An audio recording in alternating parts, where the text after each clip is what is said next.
बोलिए वृंदावन बिहारी लाल की जय। बोलिए राधा रानी सरकार की जय। आज हम जान रहे हैं कि जो सत्कर्म के बारे में बताया गया है तो वो सत्कर्म होगा कहाँ। नारद जी ने पूछा, नारद जी पुनः कहने लगे कि हे मुनियों, यह भागवत महायज्ञ होगा कहाँ, प्रारंभ कहाँ किया जाएगा और कितने दिन का विधान है, उनकी विधि क्या क्या है। उनकी विधि क्या। तब सनत कुमार बोले, क्या, अरे आप हरिद्वार के आनंद तट पर चले जाइए, वहां पर अनेक वितराग मुनियों का क्या होगा, आश्रम है। वहां पर अनेकों प्रकार के जंगली जीव और जतिव्रत बैर भाव त्याग करने वाले विचरण करते रहते हैं और भक्ति भी वहां भी ज्ञान वैराग्य के साथ स्वतः पहुंच जाएगी। अच्छा, भक्ति भी पहुंच जाएंगी। हाँ, भक्ति भी पहुंच जाएंगी, क्योंकि जहाँ भगवान की कथा होती है ना, वहाँ भक्ति अवश्य रहती है, तभी भगवान की कथा होती है। और यत्र भागवती वार्ता तत्र भक्त्यादिकं ब्रजे कथा शब्दं समाकर्ण्यं तत्रिकं तरुडायते। पर भक्ति ज्ञान वैराग्य इसके साथ पहुंच जाते हैं और पुष्टि हो जाते हैं, वहां रहते भी है। जब तक वहां कथा होती है ना, तब तक रहते हैं। सूत जी कहने लगे, हे मुनियों, जिस प्रकार सनकादि ने नारद जी को समझाया और हरिद्वार में गंगा तट पर आ गए, आप तो गए हरिद्वार की गंगा तट पर, अब वहां पर जब महायज्ञ होना है तो और भी लोग आएंगे। और लोग में आए कौन कौन, आखिर कौन कौन आ गए आनंद तट पर, तो पता है कौन कौन आए हैं।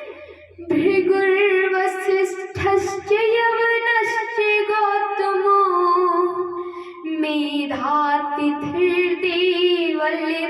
मेधातिथिर्देवल्यदेवरातो रामस्तथा गाधिसुतश्च शाकलो मृकण्डुपुत्राति च पिप्पलादाः गंगाद्या सरितस्तत्र पुष्करादि सरांसि च क्षेत्राणि चातिशः सर्वा दण्डकादि वनानि च। अरे पता है आनंद तट पर कौन कौन आ गए। अरे वहां पर परम वैष्णव भृगु जी आ गए, वशिष्ठ जी आ गए, चैवन्य जी आ गए, गौतम जी आ गए, मेधातिथि जी आ गए, देवल्य जी आ गए, परशुराम जी आ गए, विश्वामित्र जी आ गए, मार्कंडेय जी आ गए, पिप्पलाद जी आ गए, व्यास जी आ गए, पराशर और आदि। और पता है कौन आया, और ऋषि मुनि आ गए, अपने स्त्री, अपने पत्नी और अपने पुत्रों और अपने शिष्यों सहित वहां पर उपस्थित हो गए।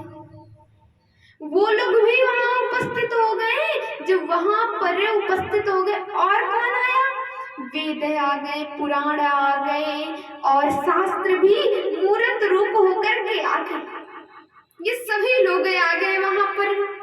और नदी, सारी नदियां आ गई, वहां पुष्कर आ गए, आदि तीर्थ स्थान भी उपस्थित हो गए, क्योंकि महायज्ञ होना था तो वो वहां पर तो उपस्थित होना, तो वहां उपस्थित हो गए। तब नारद जी ने उन्हें सुयोग स्थान पर बैठा करके सनकादि मुनियों का स्वागत किया और जय जयकार होने लगी, जय जयकार होने, जय और नमः का शब्द गूंजने लगा और शंख की ध्वनि बजने लगी और देवता लोग ऊपर से पुष्प की वर्षा कर स्वागत जो होना था तो स्वागत हो रहा था। तदनंतर सनत कुमार ने श्रीमद् भागवत का महत्व सुनाना प्रारंभ किया। भागवत की महिमा सुनाते हुए बोले कि इसके श्रवण से मुक्ति करतले स्थित, मुक्ति सहज में ही प्राप्त हो जाती है। यदि हम इसको श्रवण करते हैं तो मुक्ति बहुत आसानी से प्राप्त होती है। जिसके घर में भागवत के आधे श्लोक, अब आधे श्लोक तो श्लोकार्धम श्लोक पदम वा पठे भागवतम चया नित्यं पुण्यमाप्नोति राजसूया स्वमेधयोः। अरे जिनके घर में श्रीमद् भागवत महापुराण का एक या आधा भी श्लोक पढ़ा जाता है, एक आधा श्लोक या एक पद अगर जो पढ़ा जाता पाठ होता है ना, तो वहां राजसूय और अश्वमेध यज्ञ जितना फल मिल जाता है उस घर में, उस यज्ञ से जितना फल मिलना होता है उतना हमें श्रीमद् भागवत महापुराण के आधे श्लोक या एक पद पाठ करने से हमें मिल जाता है। और यत् फलम नास्ति तपसा न योगेन समाधिना अन्यासेन तत्सर्वं सप्ताह श्रवणे लभे। तपस्या योग समाधि से प्राप्त नहीं होता, जो हमको तपस्या करने से, योग लेने से, समाधि लेने से जो हमें प्राप्त नहीं होता, वो हमें श्रीमद् भागवत महापुराण के श्रवण से अनायास ही प्राप्त, जिनकी हमें इच्छा तक नहीं रहती है कि हमें मिल सकता है, वो भी मिल जाता है, अनायास का मिल जाता है, प्राप्त हो जाता है हमें। तो यदि अगर जो हमें प्राप्त करना है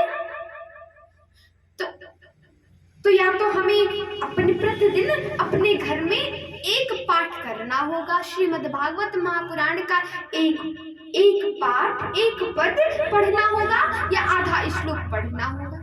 यदि उतना फल पाना है तो उतना तो करना होगा। तो अगर जो पाना हो तो जरूर ये करें, और हमारा कहना है तो आप अवश्य यह करें, क्योंकि बहुत बड़ा फल मिलता है, मुक्ति तक मिल जाती है। श्रीमद् भागवत महापुराण को पढ़ने से मुक्ति भी मिल जाती है। तो यदि हमें मुक्ति पानी हो या हमें कुछ पाना हो, भक्ति ही पानी हो, तो श्रीमद् भागवत महापुराण का श्लोक तो पढ़े।